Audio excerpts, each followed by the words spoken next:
నమస్తే, welcome to big Telugu TV. ప్రస్తుతం మనతో పాటు ఉన్నారు అనలిస్ట్ రాహుల్ అయ్యర్ గారు. నమస్తే అండి. నమస్తే అండి. రాహుల్ గారు, ప్రస్తుతం పవన్ కళ్యాణ్ గారు చాలా బిజీగా ఉన్నారు రాజకీయాలలో. అయితే సినిమాలు ఇప్పట్లో చేసేదే లేదనైతే అర్థమైపోతుంది. ఎందుకంటే ఉన్న సినిమాలు ఏవైతే ఉన్నాయో అవి కంప్లీట్ చేస్తే చాలు అనుకుంటున్నారట ప్రొడ్యూసర్స్ కూడా. ఇప్పుడు నాగవంశీ గారిని మీరు పవన్ కళ్యాణ్ గారితో సినిమా చేస్తారా అంటే ఆబ్వియస్ అదే ఆన్సర్ వస్తుంది. బట్ డిఫరెంట్ కమెంట్స్ వినిపిస్తున్నాయి. ఏం చెప్తారు? జనరల్లీ ఏంటంటే ఆయన రాజకీయాలకి రాకముందు, అంటే రాజకీయాలు కాదు, ఈ డిప్యూటీ సీఎం కాకముందు ఆ ఎలక్షన్స్ టైంలో కూడా ఏవైతే ఆయనకి చెప్పాడు, నేను సినిమాలు చేసి దాంట్లో వచ్చిన డబ్బే నేను ఇక్కడ పెడుతున్నాను, నేను ఎక్కడి నుంచో తీసుకొచ్చి కొల్లగొట్టి నేను పెట్టాల్సింది ఏం లేదు, నా సినిమాలు నేను నా పార్టీకి నేను ఫండ్స్ కావాలి కాబట్టి నేను సినిమాలు చేస్తున్నాను, అదే డబ్బులు పెడుతున్నాను నేను ఎన్నోసార్లు చెప్పాడు. ఇప్పుడు కొత్తగా చెప్పేది ఏం కాదు. సో అలా దానికోసం అని చెప్పి హరిశంకర్తో ఓజీ, చాలా సినిమాలు, హరిహర వీరమల్లు, ఓజీ అండ్ ఇంకా 2-3 సినిమాలు ఆయన ఓకే చేసిన తర్వాత ఒక సినిమా మాత్రం ఆపాడు. త్రివిక్రమ్తో ఏదైతే ఉన్నిందో అది స్టాప్ చేసేసారు. మిగతా 3 సినిమాలు కంప్లీట్ చేయాలనుకున్నారు. హరహర వీరమల్లు పార్ట్ 1 రిలీజ్కి రెడీగా ఉంది. యాక్చువల్గా అది April 25కే రిలీజ్ అవ్వాలి, బట్ కన్నప్ప కోసం ఆపున్నారు. March 28కు ఉండింది, తర్వాత మళ్ళీ April 25కి వెళ్ళింది. సో దాని తర్వాత డేట్ ఎప్పుడు చెప్తారనేది మనకు తెలియదు. కానీ ఈ మధ్య ప్రొడ్యూసర్లు అందరూ కూడా ఇప్పుడు ఏ హీరోతో ఏ సినిమా చేయాలన్నా అది హిట్ అవుద్దా ఫ్లాప్ అవుద్దా అనే సందిగ్ధంలోనే ఉన్నారు. మీరు ఆలోచించుకోండి, రామ్ చరణ్తో గేమ్ చేంజర్తో ఉన్న సినిమా ప్లాన్ చేస్తున్నా కూడా ఇప్పుడు ఆల్రెడీ బుచ్చిబాబు సనా RC16 జరుగుతుంది, RC17 సుకుమార్తో లాక్ అయ్యున్నది. బట్ ప్రొడ్యూసర్స్కి ఎక్కడో ఒక భయం. ఎందుకంటే ఒక హీరో వర్గానికి సంబంధించిన సినిమాలు రిలీజ్ అవుతుంటే ఇంకో హీరో వర్గానికి సంబంధించిన వాళ్ళు ఎక్కడ దాన్ని ఆడనీయకుండా చేస్తారనే భయం పట్టేసుకుంది.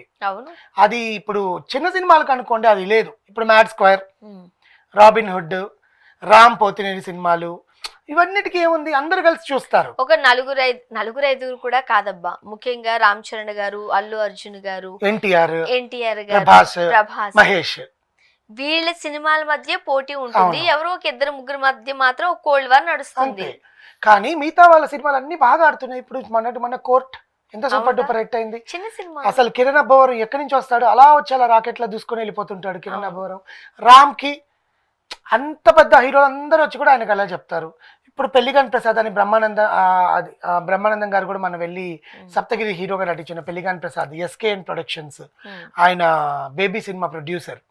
సో ఇవన్నీ కూడా చిన్న చిన్న సినిమాలు వచ్చేసి హిట్ అవుతున్నాయి. బట్ వీళ్ళు ఏమనుకుంటున్నారు ప్రొడ్యూసర్లు, ఓకే వీళ్ళని పెట్టి మంచి కథతో సినిమా తీస్తే అదే కథతో, ఇప్పుడు ఏదైతే కొత్త డైరెక్టర్ వచ్చి నాకు రామ్ చరణ్తో తీయాలన్నదంటే ఈయనతో తీయ్యా బాబు, నీకు హిట్ వస్తుంది, పేరు వస్తుంది కదా, రామ్ చరణ్ ఎందుకు అని చెప్పి ప్రొడ్యూసర్లు డైరెక్టర్ని కన్విన్స్ చేసి చిన్న హీరోలతో సినిమాలు చేసుకుని డబ్బులు నింపుకుంటున్నారు.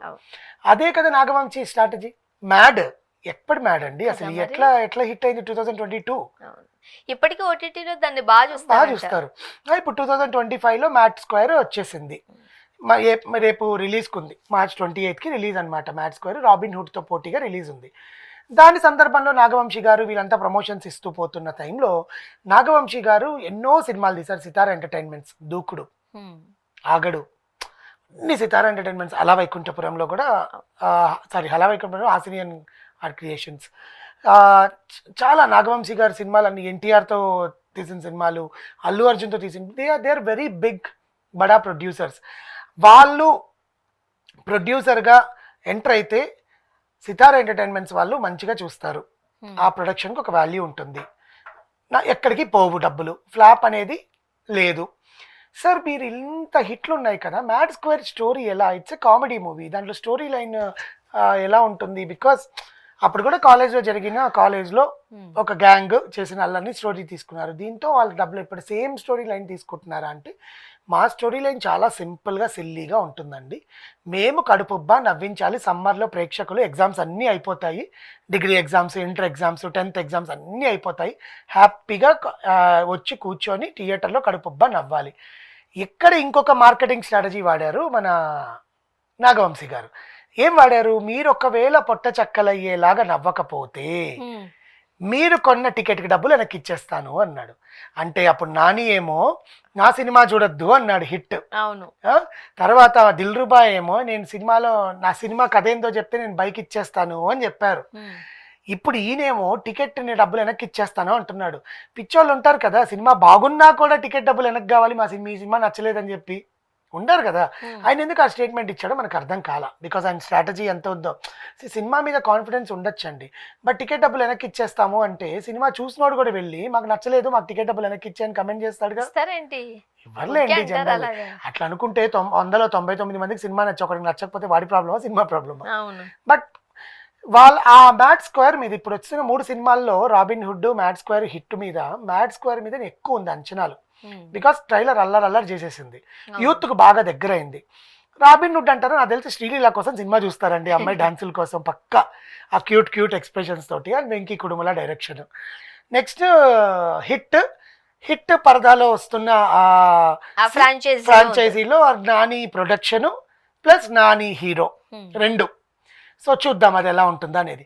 నెక్స్ట్ క్వశ్చన్ వాళ్ళు ఏం అడిగారంటే, సార్ మీరు 50 సినిమాలు దగ్గరలో పడుతున్నారు, 50th సినిమా ఎవరితో తీయాలని ఆలోచనలు ఉంటుంది చెప్పండి అన్న. నేను 2 ఆప్షన్స్ ఇస్తాను సార్ అన్నాడు ఆ ఇంటర్వ్యూయర్. ఒకరు ఎన్టీఆర్, ఇంకోటి పవన్ కళ్యాణ్, ఎవరితో తీస్తారు చెప్పండి అన్నారు. ఆయన ఆలోచించి నేను ఎన్టీఆర్తోనే తీస్తానండి అన్నారు. అది సేఫ్ జోన్ కదా. Safe zone. పక్కన సంగీత్ శోభన్ కూడా ఉన్నాడు, మన హీరో మ్యాట్ స్క్వేర్ హీరో కూడా ఉన్నాడు. నువ్వు తప్పించుకున్నావులే, నీ పేరు లేదు అక్కడ, ఎన్టీఆర్తోనే తీస్తాను నేను అని ఆయన మీద కూడా కామెడీ చేశాడు. వెంటనే ఎన్టీఆర్ ఇంటర్వ్యూయర్ చురకట్టిస్తాలుగా పవన్ కళ్యాణ్ సినిమా ఎందుకు వద్దన్నాడు ఒక ప్రొడ్యూసరు, ఆయనకు కావాలి కదా అది. సో పవన్ కళ్యాణ్ గారి సినిమా ఎందుకు వద్దన్నారండి మీరు, ఆయన ఏం తప్పు చేశాడు, ఆయన సినిమాలో చూడకూడదా అని మాట్లాడుతుంటే, తట్టుకో బాబు, పవన్ కళ్యాణ్ గారు అంటే అందరికీ అభిమానమే. ఆయన ఇప్పుడు సినిమాల్లో కన్నా రాజకీయాల్లో డిప్యూటీ సీఎంగా ఎలా ఉండబోతాడు ఇంకో 4 ఏళ్ళు అనేది ఆయన ఫ్యాన్స్ కూడా ఆశిస్తున్నారు. బికాస్ ఆయన డిప్యూటీ సీఎంగా ఏమీ చెయ్యట్లేదని ప్రతిపక్షం వాళ్ళు చాలా మాటలు మాట్లాడుతున్నారు, చాలామంది ఆయన వేస్ట్ అని మాట్లాడుతున్నారు. ఆయన ఏంటో చూపించాలి. ఇప్పటి వరకు చూపించాడు, ఇప్పటి వరకు ఉత్తమ స్థానంలోనే ఉన్నాడు, ఇంకా ఉన్నతమైన శిఖరాలు ఆయన ఎక్కాలి. సో ఆయన అక్కడ ఉండడమే బెటర్. ఆయన ఫ్యాన్స్ ఎప్పుడు ఆయన సినిమా చూడాలని అనుకోవట్లేదు. మీరు కావాలంటే చూడండి, హరహర వీరమెల్లు వ్యూస్. నిన్న జరిగిన పవన్ కళ్యాణ్ చంద్రబాబు నాయుడు గారు ఒక ఈవెంట్ చేసుకున్నారు కదండి వాళ్ళందరూ కలిసి, దాంట్లో వ్యూస్ చూడండి. అక్కడ పవన్ కళ్యాణ్ నవ్విన దానికి స్వచ్ఛమైన నవ్వు ఉంది. మీరు ఆ సాంగ్లో కానీ సినిమాలో కానీ ఆయన స్వచ్ఛమైన నవ్వు రాదు. సో అది చూడడానికే ఇష్టపడుతున్నారు జనాలు. ఇప్పుడు నేను వెళ్ళి ఆయనతో సినిమా తీస్తానని అన్నా కూడా ఆయన ముందు నన్ను ఇంట్లో అక్కడి నుంచి వెళ్ళి అంటాడు, కానీ ఆయన సినిమా ఒప్పుకోడు. ఎందుకంటే నేను సేఫ్ జోన్గా ఎన్టీఆర్తో తీసుకుంటాను హ్యాపీగా, ఆయనతో నాకు సుఖము. డేట్లు కావాలంటే ఎన్ని డేట్లు అంటే అన్ని డేట్లు ఇస్తాడు. ఆయన రాజకీయాల్లో లేడు, వచ్చి కూర్చుంటాడు పొద్దు నుంచి సాయంత్రం దాకా డబ్బింగ్ చెప్పేటి వరకు.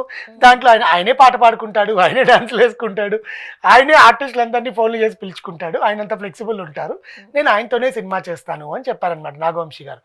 సో ఇక్కడ అర్థం ఏంటంటే, అసలు అయిపోయిన తర్వాత సరే పవన్ కళ్యాణ్ గారిది రీజనబుల్ పాయింటే కాబట్టి మీరు ఎన్టీఆర్ గారితో చేస్తారా, రామ్ చరణ్ గారితో తీస్తారా అని అడుగు ఉండాల్సింది.